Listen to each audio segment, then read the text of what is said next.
going crazy for you, and I know that the people have been watching you, your audition. In a moment that seemed to defy the very rules of obscurity, a quiet fisherman from Cebu stepped onto the grand stage of America's Got Talent. And within seconds, Roland Abante was no longer anonymous. As he opened his mouth and let his voice rise, raw and soaring, the room fell silent. Then came the wave, applause, awe, and then the roar. It wasn't just a good audition, it was a breakout. Viewers watching from thousands of miles away might have seen just another emotional performance. But for those who knew the backstory, this was something bigger. Roland wasn't just chasing a dream, he was surviving one. With no formal training, no record label, and no previous exposure outside of his hometown. He embodied something far more compelling than a polished act. He was real, honest, unexpected, and that's what made him unforgettable. His performance of Whitney Houston's "I Will Always Love You" wasn't just a cover, it was a cry from the soul. It was also his introduction to the world, and the world listened. At that moment, Roland didn't just sing a song. He stepped out of the shadows and straight into the hearts of millions. For overseas Filipino workers scattered across the globe, Roland Abante's voice was more than a pleasant surprise. It was a revelation. Within hours of his America's Got Talent audition airing, his performance ricocheted through social media, flooding timelines and message boards from Hong Kong to Dubai, from Toronto to Riyadh. He wasn't just trending, he was resonating. In communities known for their quiet perseverance and deep longing for home, Roland became a symbol. The viral video of his audition was reposted on OFW-dedicated Facebook groups like Tambayan and Filipinos Abroad Global Network, drawing over 500,000 engagements in just a matter of days. The reaction wasn't casual, it was emotional. In his story, they saw their own, the long hours, the distance from family, the sacrifices made in silence. Roland, once a fisherman with no voice beyond his village, had become their spokesperson without even trying. Not through speeches or slogans, but through the raw power of his music. With every high note, he gave voice to a shared experience too often overlooked. And for the global Filipino diaspora, that made him more than just a contestant. He became a hero. Back home in Cebu, Roland Abante's voice didn't just echo through TV screens. It reverberated through the halls of city halls, schoolrooms, and community centers. In Santander, his hometown, and nearby Barangay Pazo, local officials began invoking his name not just as a source of pride, but as a case study in perseverance. Youth summits, barangay programs, and community outreach events began including a simple yet powerful reminder. Success doesn't always come from privilege. Sometimes it rises from salt water, scraped palms, and late nights on two wheels. His journey was so impactful that the Department of Education in Cebu referenced it during their alternative learning system campaigns. Here was a man who didn't just chase a dream. He built one with bare hands and unshakable faith. A fisherman turned performer, self-trained and self-made, now standing as living proof of what determination could achieve without access to elite training or connections. For many young Filipinos, especially those in rural areas, Roland became more than a musician. He became a mirror, reflecting their potential, their path, and their power. In a nation where dreams often seem reserved for the city-born or well-connected, Roland's story broke that illusion wide open. Long before fame had fully settled on his shoulders, Roland Abante was already thinking beyond himself. In an emotional interview on Magandang Buhay in April 2025, the singer revealed a dream that had nothing to do with awards or sold-out arenas. His vision? A community-based music foundation in Cebu, a haven for underprivileged, musically gifted youth who, like him, lacked access to formal training. "I want to leave a legacy, not just a song," he said in fluent humility. And it wasn't just talk. According to his US-based manager Joel Sag, serious discussions were already underway with donors in Florida and Texas to fund what they called a Grassroots Music Academy, a place that would provide instruments, workshops, and mentorship for aspiring musicians across the Visayas region. The plan was simple but profound: to eliminate the obstacles Roland had faced on his own journey. Stage fright, lack of confidence, no songwriting guidance. But more than technique, he wanted to teach students how to feel their music. It's a belief he holds dearly. that sincerity trumps perfection. The project, still in its early stages, represents something rare in today's celebrity landscape: the desire to give back, not in hashtags or photo ops, but in action. For Roland, the foundation isn't just about music. It's about belief in potential, in community, and in dreams that begin in silence. With fame came offers, brand deals, sponsorships, partnerships. But Roland Abante didn't just sign for the sake of status. True to his roots, he aligned himself with causes and companies that reflected his journey. In 2024, he became the face of Rousey Motorcycles, a local brand favored by the working class. In a regional TV commercial aired across Central Visayas, Roland was seen riding a Rousey bike, looking into the camera and saying, "Saksi sa pangarap kayo ng wala pa kang pangalan." Translated, it stood witness to my dreams when I had no name.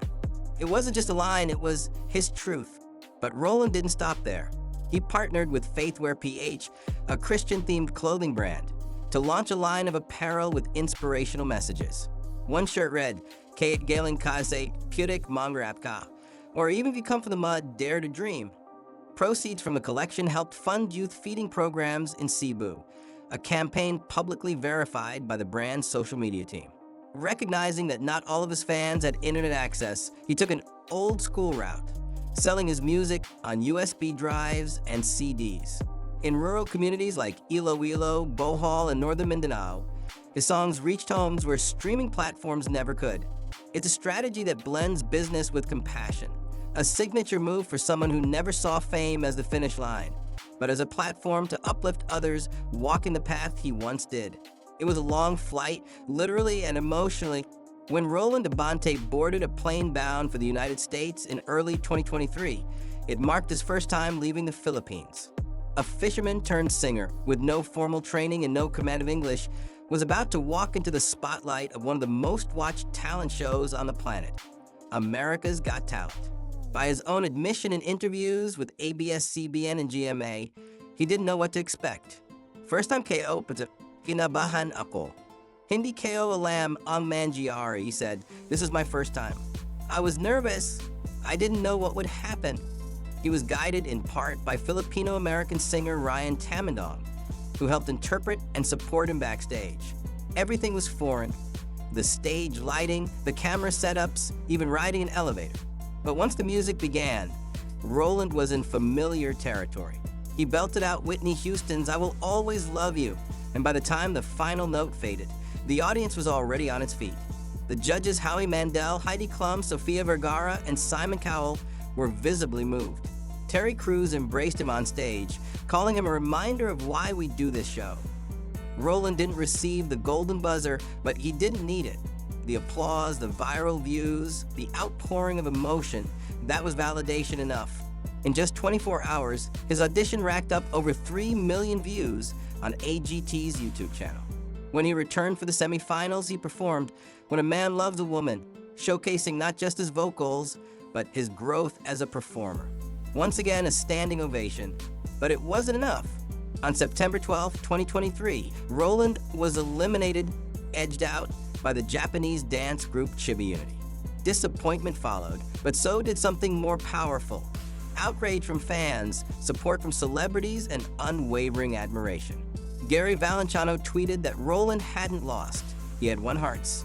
And perhaps that's what mattered most. Roland didn't need a trophy. He had already become a voice for the voiceless. Long before the world knew his name, Roland Abante was already holding onto a microphone in places most people never looked.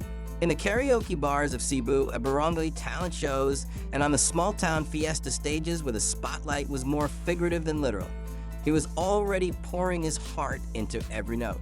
Locals called him Buno, a nickname with meaning. It refers to a coconut husk used for scrubbing floors. Rough, ordinary, unglamorous, but resilient. That's who he was. A grainy video from 2016 captured Roland singing "To Love Somebody" by the Bee Gees. Filmed on a phone with crackling audio and dim lighting, the clip went viral across Facebook, quietly at first, then like wildfire among OFWs and hometown communities. It was this moment many now believe that foreshadowed his eventual rise. There were also murmurs, whispers that Roland had once competed in Tawagang Tanghalan, the Filipino singing showdown broadcast on national TV. Reports claim he participated in 2017, going head-to-head with heavyweights like Adeline Rabulan. His rendition of Michael Bolton's I Love You But I Lied reportedly earned him a near-perfect score and daily champion status. He didn't win the season, but he won something else: recognition. That exposure brought guest spots on major Filipino variety shows like ASAP and Gandang Gabby Vice. It also led to collaborations with icons such as Gary Valenciano and Arnel Pineda. But even then, Roland remained under the radar, beloved by many, yet unknown to most. What America's Got Talent did wasn't just launch him, it broadcast a secret the Philippines had quietly held for years: that Roland Abante wasn't an overnight sensation. He was the world's best-kept musical secret, hiding in plain sight. Fame didn't slow him down, it set him in motion. After his emotional America's Got Talent journey, Roland Abante stepped off the global stage and walked straight into a whirlwind of live performances, heartfelt fan encounters, and sold-out venues across both the Philippines and the United States. On August 18, 2024, the spotlight found him once again, this time at the Bayanihan Arts and Events Center in Tampa, Florida. The concert, titled My Story, wasn't just a performance, it was a public confession of everything he'd carried: the struggle, the songs, and the scars. Backed by fellow performers like Dr. Joel Sabag, Fidian Fillet, and Jeanette Coker, Roland shared both his voice and his journey, moving an audience that had paid to hear more than just music. They came to feel something real. But Tampa was only the beginning. He headlined the Red Hawk Resort Casino in Placerville, California that November, delivering a show on the final night of a 3-day music celebration. His set, raw and emotional, stood beside acts like Chad Bushnell and Power Play. Yet Roland's performance stood apart. His strength wasn't theatrics, it was honesty. Then came Iowa, then Virginia, then Texas. His Facebook page became a rolling schedule of appearances: Pine Kitchen in Woodbridge, Diamond Joe in Northwood, Sambuca 360 in Plano.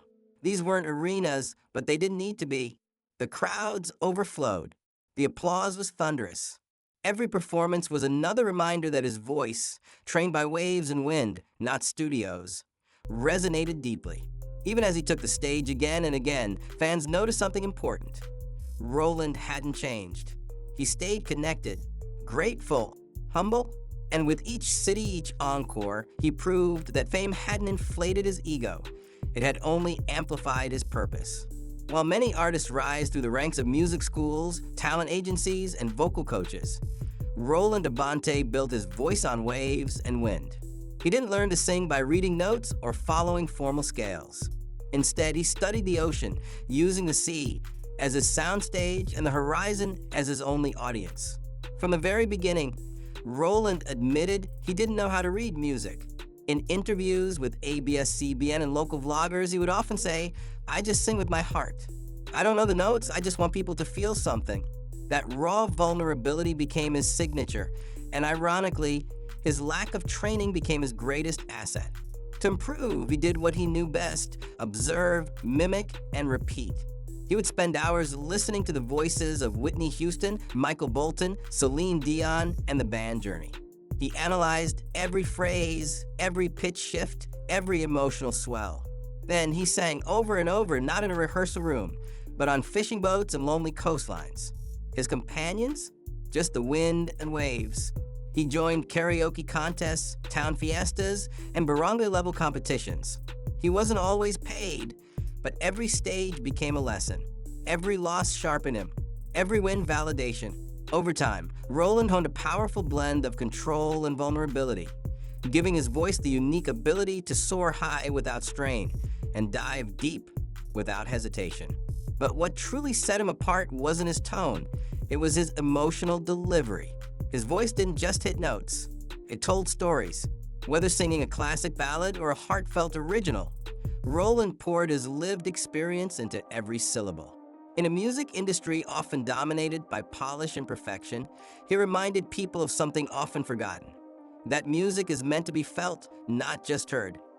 Behind the applause, beneath the spotlight, there was always one thing grounding Roland Abante, his family.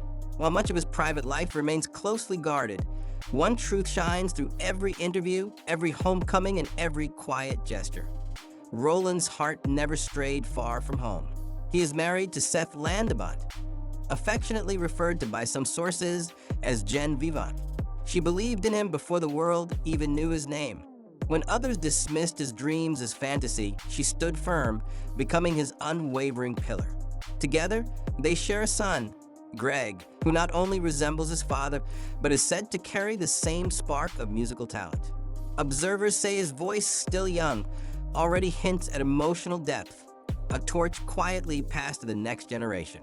But what speaks loudest about Roland's commitment isn't just his marriage or fatherhood, it's his choices. After America's Got Talent, when many expected him to chase Hollywood deals or relocate to Los Angeles, he did something few predicted. He came home. His first public appearance post-audition wasn't on a glitzy talk show or a sold-out arena. It was a small gathering in Barangay Pazo, where he sang for free and thanked neighbors for their prayers. Even as tour dates piled up, Roland made time to fly back to Cebu, particularly for his 46th birthday. While on a work trip abroad, he publicly expressed gratitude to those he called family away from family. He credited their trust with fueling his passion, reminding fans that even in moments of spotlight, his roots kept him grounded. And he's not just present at home, he's active. In a Facebook video from April 2025, Roland was seen mentoring a young singer at the Cebu Youth Cultural Center. He demonstrated breathing techniques and coached the child on how to project emotion, not just melody. Hindi lang pakinggan damhin, he said. Don't just hear the song, feel it. In a world where fame often changes people, Roland has become the rare exception. His fame did not separate him from his family. It brought him closer, deepening his devotion to them and his mission to inspire others. In a sea of performers who come and go with each talent show season, Roland Abante remains an anomaly, not because he won a trophy, but because he never chased one. His rise wasn't polished, packaged, or orchestrated. It was organic, grounded in sincerity, and built on the kind of character you don't often see in the entertainment world anymore. What made him different? For starters, Roland soared without a safety net. No vocal coaches, no handlers, no industry insiders pulling strings. His voice, powerful, emotive, and unmistakably his, was molded through solitude and struggle, not studio sessions. Every note he hits, every lyric he delivers, carries a truth born from lived experience. But his uniqueness runs deeper than talent. Roland's decision to return home instead of staying in Los Angeles shocked many. He had opportunities, offers, attention. Yet, he chose the village over the velvet ropes. He chose community over commercialism. That choice alone separated him from countless others who stood on that same AGT stage. He also wears his faith openly, not as branding, but as a compass. In interviews and campaigns, he has consistently aligned himself with messages of hope, humility, and spiritual grounding. Whether through Faithwear's inspirational clothing or his own reflections online, Roland never strays far from the values that shaped him. And while many artists keep fans at a distance, Roland reaches out literally. His mentorship of young talents, his free community performances, and his personal interactions show a man determined not just to perform, but to serve. In short, Roland stands out not because he defied the odds, but because even after doing so, he stayed the same. He didn't let fame change his story. Instead, he used it to amplify the one he's always been writing.